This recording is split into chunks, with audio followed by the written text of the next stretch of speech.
반갑습니다.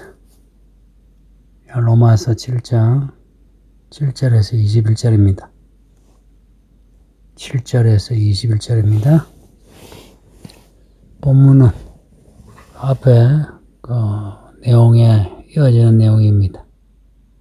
계속 믿음, 율법, 죄, 의 이런 문제로 계속 논하고 있습니다. 어제 읽은 6절 이제는 우리가 영의 새로운 것으로 섬기지 율법의 조문으로 하지 말자. 이 내용은 무슨 말씀인지 분명하죠. 영으로 하자. 율법으로 하지 말자. 내용인데 이 구절에 이어서 오늘 본문에는 율법이 무엇인가 논하는 거예요. 율법으로 하지 말자. 하는데 요 말씀만 들으면 율법을 아주 부정적으로 말씀하는 거죠. 또 앞에 율법에 대해서 죽었으니 반응하지 말자. 율법 아래에 있지 말자. 요 말씀만 들으면 율법이 아주 문제투성이에요. 문제의 뿌리. 율법이 죄냐라고 반문할 수 있습니다. 여기에 대해 바울이 오늘 본문에서 논하고 있는데요. 절대 그렇지 않다는 겁니다. 율법이 죄라서가 아니라 율법으로 죄가 죄란 것을 알게 되지 율법 자체가 죄란 거 아닙니다. 만약 율법이 없었으면 죄가 죄인 줄 모르고 계속 죄를 짓고 살 건데 율법이 우리에게 들어옴으로 이게 죄구나. 지지 않아야지. 이런 것을 알 수 있는 거예요. 그 율법이 하는 기능은 죄를 죄로 밝히는 겁니다. 해서 우리로 하여금 죄를 짓지 않게 하시려는 거예요. 근데 문제는 율법으로는 의롭다함을 받지 못하는, 구원받지 못한다는 겁니다. 율법이 죄가 죄라는 것을 밝히는 것은 좋은 기능인데 율법으로는 의롭다함을 받지 못한다는 겁니다. 그 이유는 율법 자체에게 있다기보다 우리에게 있는 거죠. 우리가 율법을 다 지키지 못하니까. 율법을 하나라도 지키지 못하면 죄의 싹은 사망이라 지옥에 가죠. 이 문제는 이제 뒤에 계속 논하고 있습니다. 우리의 약함에 대해서. 문제는 율법에 있는 게 아니라 우리에게 있다는 거예요.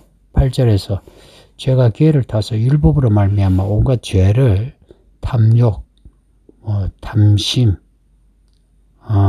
혹은 정욕 같은 죄를 이루게 됩니다. 죄가 기회를 타서 율법으로 말미암아 죄를 짓게 한다. 언뜻 이해하기 힘든 말씀이죠. 죄가 기회를 타서 율법으로 말미암아 죄를 짓게 한다. 율법을 우리가 알므로 죄가 기회를 타서 더 죄를 짓게 한다는 말씀입니다. 율법을 알게 되면서 탐욕이 죄라는 걸 알게 되죠. 근데 아이러니하게 탐욕이 죄라는 것을 알게 되면서 더 탐욕적인 사람이 되더라는 겁니다. 율법을 알게 되면서 엄란이 죄라는 것을 알게 되는데 근데 율법을 알게 되면서 더 엄란해지더라는 겁니다. 그래서 율법으로 말미암아 갑자기 죄가 살아나 기승을 부리고 우리 자신은 죽더라는 겁니다. 말씀이 되게 모호하죠. 하나님이 모세를 통해서 율법을 주신 이유 하나님의 백성을 죄에서 구원하시려는 거예요. 그래서 그 율법의 중심에는 회막이 있고 회막에는 제단이 있고 그 안에 성소와 지성소가 있어 죄로부터 씻어 하나님을 만나 하나님의 백성이 되게 하시는 거예요. 근데 오히려 율법으로 인하여 그 반대 현상이 일어난 겁니다. 실제 이스라엘 역사를 보면 그랬다는 것을 알 수 있어요. 예수님을 죽인 사람들 다 유대인 율법학자들입니다. 제사장들, 서기관, 바리새인들 이들이 율법을 들이대면서 예수님을 죽였습니다. 율법을 들이대면서 율법으로 죽였어요. 그러면 그들이 들이대 그 율법의 명분이 옳으냐? 그게 옳지 않다는 겁니다. 율법을 들이대지만 율법을 도구로 삼았지만 그들이 하는 말은 거짓말이었고 그들의 마음은 시기와 미움만 가득했어요. 율법은 이런 시기와 미움, 거짓말을 정죄하죠. 가정하고 부정한 것으로 정죄하잖아요. 그런데 사람들은 그 반대로 거짓과 시기, 미움으로 율법을 사용해서 예수님을 죽인 겁니다. 율법 자체는 문제가 없다는 거예요. 거룩하고 선하고 어려워요. 그래서 율법을 그대로 다 지키기만 하면 거룩해지고 선해지고 어려워져요. 근데 이런 율법인데 불구하고 우리는 율법으로 말미암아 죄를 짓게 되니 이걸 어떻게 설명할 수 있겠느냐는 겁니다. 이런 그 글들을 보면 바울이 정말 자신에 대해서 혹은 사람들의 죄, 문제에 대해서 진지하게 고민한 것을 알 수 있습니다. 율법으로 죄가 죄인 걸 알면 죄를 짓지 말아야죠. 당연하잖아요. 근데 왜 죄를 더 짓느냐 하는 거예요. 왜 그렇게 되었느냐 하는 겁니다. 우리 자신도 여기에 대해 스스로 모순에 빠지죠. 성경을 배우면 배울수록 내가 성경의 내용과 반대되는 혹은 성경을 따르지 않는 나의 모습을 볼 때 있지 않습니까? 이제 말은 성경을 말하지만 내 몸으로 살아가는 생활은 성경과 상관이 없어지죠. 교회에서는 말은 잘하죠. 근데 일상에서는 몸이 따르지 않죠. 따르지 않을 뿐만 아니라 몸이 성경과 반하여 살고 있죠. 여기에 대해 바울이 밝힌 진상을 이래요. 14절에서 우리가 율법을 신령한 줄 알거니와 신령해요. 선해요. 거룩해요. 근데 나는 육신에 속하여 죄 아래에 팔렸다고 선언합니다. 내가 육신에 속하여 죄 아래에 팔렸다는 겁니다. 내가 육신에 속하여. 나는 육신에 속하여 이 말은 두 가지 의미가 있어요. 우리 자신이 몸을 가지고 있어 그 몸에 속할 수밖에 없다는 것이고 또 한편 내가 스스로 내 몸의 사욕을 쫓아 살기에 육신에 속하여 있는 겁니다. 이 두 가지 문제 다 여기에 속해 있습니다. 이 말씀이 주는 메시지는 육신에 속한 사람은 죄 아래에 팔린 사람이란 겁니다. 내가 내 선택으로 내 몸의 욕구와 욕망을 쫓아 살고자 할 때 여기에 몸의 욕구와 욕망은 내 자아까지 포함합니다. 내 안에 있는 내면의 자아까지 포함하는 게 육신이에요. 육신에 속한 사람은 내 스스로 죄 아래에 팔린 사람입니다. 내 스스로 그렇게 된 거예요. 예수님이 이 육신의 이 죄에서 우리를 건지시기 위해 예수님의 육신이 십자가에 못 박혀 죽으셨는데 그렇게 해서 우리가 구원받아 놓고는 우리가 이 육신으로 죄에 속해 있는 거예요. 그래서 죄에게 내 몸을 팔아버린 것처럼 된 겁니다. 그러니 이 죄는 우리를 산 것처럼 돼요. 그래서 우리를 지배하는 거예요. 네 몸은 내 것이다 하는 겁니다. 그러면 우리가 육신에 속했다고 해서 우리가 적극적으로 나 육신에 속해야지. 나는 내 몸의 욕망을 따라 살아야지. 그렇게 말합니까? 또 그렇게 생각하지 않죠. 어쩌든지 내가 내 몸을 쳐서 말씀대로 살아야지 하죠. 그런데 실제로는 내가 내 몸의 욕망을 따라 살고 있어요. 말은 내가 예수님 말씀을 지켜야지 하지만 근데 실제로 내 몸의 욕구, 욕망을 쫓아 살고 있어요. 해서 죄 아래에 있는 거예요. 마음으로는 하나님의 말씀을 따라 살고 싶은데 몸의 죄를 짓고 있는 겁니다. 그 이유 18절에서요. 우리 육신에는 선한 것이 하나도 없어요. 육신으로는 선을 행하는 것이 하나도 없다는 겁니다. 우리 육신에는 선한 것이 하나도 없다는 겁니다. 지금 바울의 논리는 자꾸 점증하고 있습니다. 지금 더 깊어지고 있어요. 그래서 여러분이 로마서를 계속해서 읽으셔야 합니다. 그 1장에서부터 바울이 마치 논문을 쓰듯이 지금 기록하고 있어요. 우리 육신에는 선한 것이 없어요. 우리 몸에는 선한 것이 없어요. 우리 육신이 좋아하는 건 하나도 의로운 것이 없는 거예요. 근데 우리 몸이 원하는 대로 먹고 마시고 살잖아요. 그래서 선을 행하지 않고 악을 행해요. 내 마음은 선을 행하고 싶어도 내 몸이 선한 것이 없어 내 몸이 하고자 하는 대로, 예를 들어서 내 몸과 마음 그 비율을 뭐 90대 10으로 합시다. 그럼 우리가 10만큼 그러면 악을 행하는 거예요. 근데 뭐 흙탕물 만드는 거예요. 뭐 미꾸라지가 흙탕물 만드는 금방 아닙니까? 10%도 2%든 간에 그 2%와 10%로 인해서 우리가 죄를 짓게 되고 더 큰 악을 행하게 되죠. 한마디로 말해 우리가 마음 따로 몸 따로가 되어가지고요. 마음은 별개로 몸으로 죄를 짓는 거예요. 이거 어떻게 처리해야 되나? 결국은 이 몸이 마음의 원대로 따라가야만 해결이 되는 문제죠. 그러니까 몸 따로 마음 따로가 아닌 거예요. 우리 하는 말이 있잖아요. 우리끼리. 아이고 어쩔 수 없어 그래요. 어쩔 수 없어 그래요. 그렇죠. 우리 모두가 공감하는 말이죠. 어쩔 수 없죠. 근데 어쩔 수 없이 그러면 지옥에 가야 되나요? 거기에 대해서는 아니요라고 답을 하지 않습니까? 그러면 어떻게 하면 아니요 그렇게 안 되느냐는 겁니다. 이 문제를 우리가 진지하고 솔직하게 찾아야 돼요. 죄가 어디에 있느냐? 우리 속에 있다는 겁니다. 율법에 아무 문제 없어요. 내 속에 죄가 거하고 있는 거. 내 속에, 내 몸에 죄가 거하고 있는 겁니다. 선한 것이 하나도 없는 내 몸에. 그래서 예수님이 십자가에 그 몸이 못 박혀 죽으셨어요. 그냥 그 영으로 죽으신 게 아니고 몸에 죽으셨어요. 몸에 십자가 매달려 못이 박혔어. 창에 찔러 죽으신 거예요. 몸이요, 몸. 육신이에요. 내 속에 죄가 거하고 선한 것이 없어요. 내 속에 있는 죄가 우리 몸을 지배한 거예요. 장악해서 죄를 짓게 하는 겁니다. 그래서 우리가 마음에 뭘 원하든 이 몸이 하는 것이 죄를 행하고 있는 겁니다.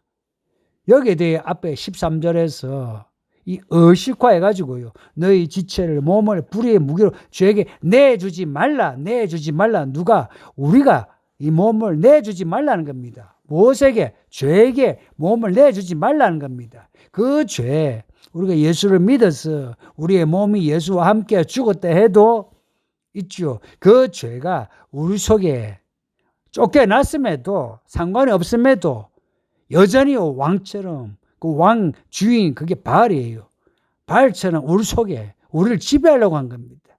우리 몸이 예수와 함께 죽었으면 그 죄에 대해서 상관없어 하고 그 몸의 욕구를 없애버리거나 넘어가 버려야 하는데 그 몸의 욕구를 그대로 행하는 겁니다. 왜냐? 몸을 가지고 살잖아요. 이 몸을 가지고 사는데 몸의 욕구를 이기려면 마음이 깨었어. 이 몸의 욕구를 밟아야 되거든요. 아니면 잘라야 되거든요. 예전에 길갈에서 이스라엘이 할례를 행했죠. 그 할례 행하면서 길갈이 뭐냐? 이 죄를 허물을 굴러가게 한다. 내보낸다. 건너가게 한다는 겁니다. 그렇게 이 육신의 죄를 그렇게 처리해야 하는데 그냥 놔둔 거예요. 놔두니 몸이 하지 않도록 하니까 죄를 짓는 거 아닙니까? 몸이 하지 않도록. 뭐 나 죄 짓고 싶어서 죄를 지은 게 아니고요. 몸이 하지 않도록 해서 죄를 짓는 거예요. 이게 죄 아래 팔려 있습니다. 이렇게 죄 아래 팔려 있는 사람은 하나님의 종이 안 되죠. 인침을 받을 수가 없죠. 우리 몸을 의의 무기로 하나님께 드릴 수 있는데 그렇게 한 겁니다.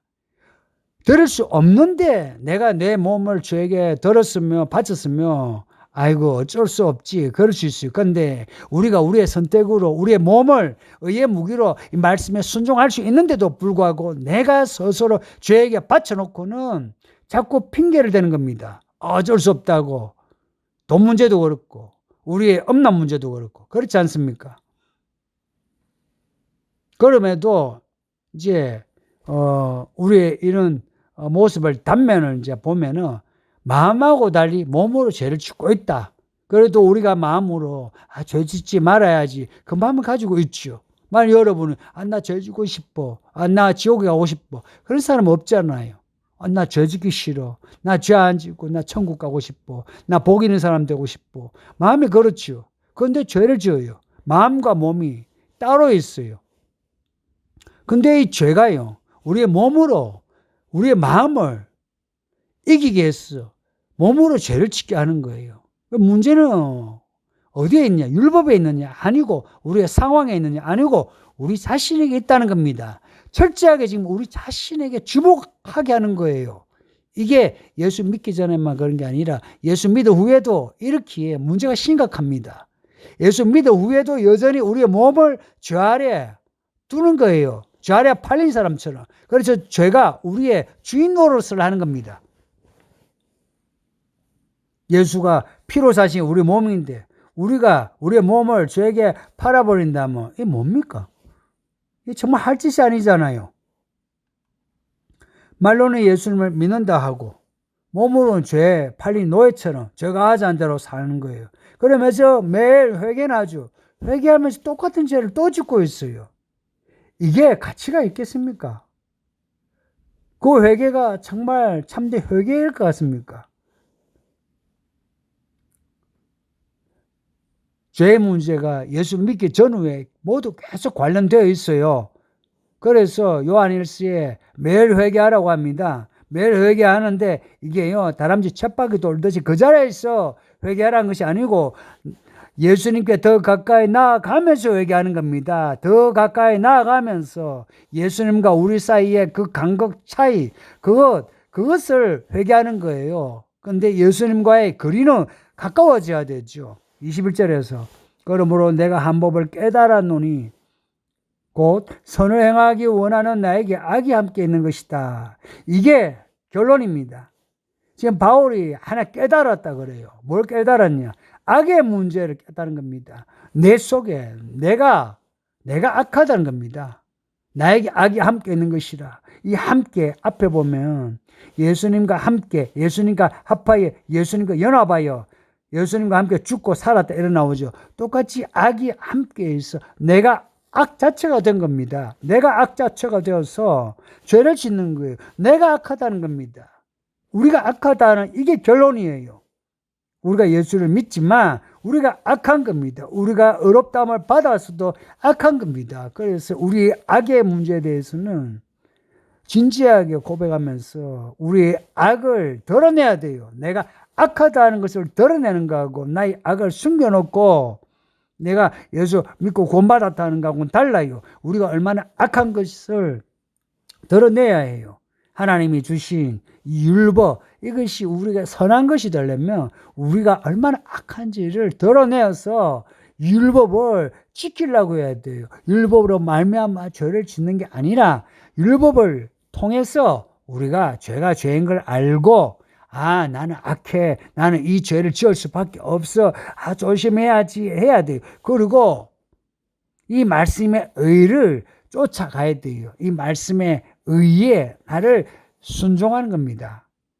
우리가 악하다는 이 결론을 받아들이지 않으면은 지금까지 앞에 바울이 논한 이 로마서 말씀을 이해하지 못합니다. 성도님 오늘 말씀을 몇 번이고 들으셔서 말씀을 충분히 이해하시길 바랍니다. 기도하겠습니다. 아버지 하나님 감사합니다. 오늘도 말씀을 읽게 하시고 듣게 하시니 말씀 매일 구들음으로 늘 깨어있어 우리가 몸에 속하지 않고 영에 속해 늘 예수님 가까이 하며 구원받은 성도로 복 있는 사람 되게 해 주소서. 감사하고 예수님 이름으로 기도합니다. 아멘. 예, 성도님 오늘도 평안하시고 믿음으로 이기세요. 바이바이.